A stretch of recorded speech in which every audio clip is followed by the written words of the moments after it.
Rich Durrani with TMC. We're at ITEXPO 2014 in Las Vegas, Nevada. Thanks for watching. On our program is Eran Eshed. He is the VP of Marketing at Altair Semiconductor. And Eran, welcome to the show. Thank you for having me. Our pleasure, our pleasure. So what are we going to talk about today? What's new with what your company is doing?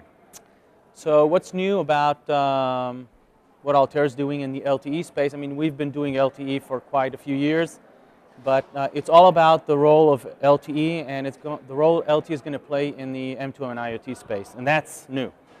So a while back when I met with your company, I'm going to have to say it was 3 years ago, 4 years ago, you were the only company that I know that talked about LTE only chipsets, and you were kind of ahead of the curve, right? I got that correct? Great memory, yes. So that was before LTE really even existed. It was before, I remember it was a good year maybe before LTE was something we even talked about. And now it seems like everything's LTE, so you were ahead of the curve, and now your vision is, so we should take you seriously with what you say because you were so correct.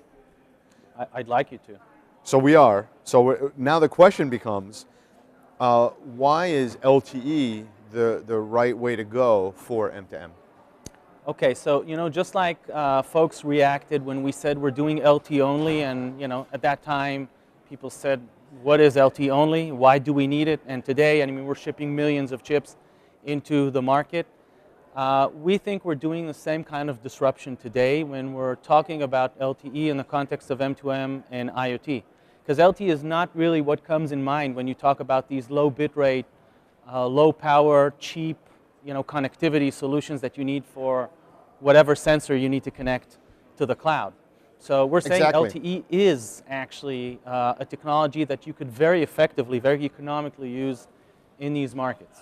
So that's new. The question there is, all right, so this is the counter to what you're saying, the devil's advocate is, I am a carrier and I have this legacy network and I've already paid for it and it's up and running, and boy would I like to just fill it with all sorts of M2M and IoT devices, just load it up because I've already paid for it and I can use it and they're low bit rate and they're low power, and so then you've got to have a counter to that argument, right? Well, actually not really, because what's happening is that those networks that are fully loaded and fully amortized and pay for it, these are old 2G and 3G networks that are going away. So in fact, it is the carrier's best interest to get every new subscriber, or most of the new subscribers, let alone the next 50 some odd billion devices that are going to get on the on this network, to a network that they will be able to maintain for the next 15 to 20 years.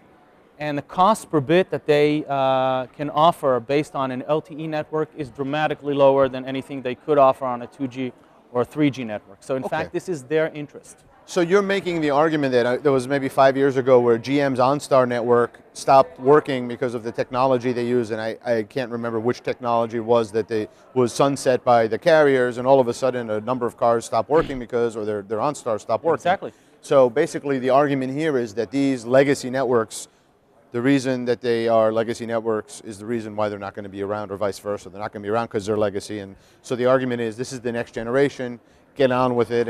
I mean, in fact, we are offering to these carriers a migration path to their future, basically migrating their existing 2G, 3G subscribers, some of which, by the way, when they sign up require a 10, 15-year contract service guarantee. We're offering that upgrade path. But what's really unique about this, I mean, we haven't invented LTE, right? It's a standard base, it's reality. But the repositioning of LTE from an expensive, power-hungry broadband technology to a very power-efficient, low-cost M2M and IoT optimized technology, this is a concept that is not straightforward in the market today. And this is what we're doing. Very exciting. So what else should people out there watching know about your company? Well, again, I think it's all about disruption, okay? And it's all about doing things different than what the established companies do. And if you look at the kinds of guys we compete with in the market today, the big and established companies like Qualcomm's and Intel's, if it were up to them, I don't think you would have seen the same level of innovation and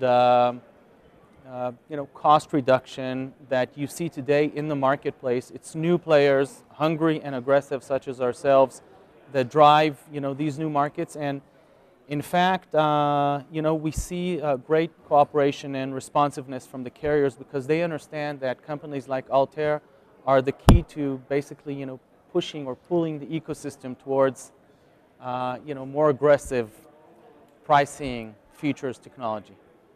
Excellent. Thanks so much for being on the program. This was great. Thank you for having me.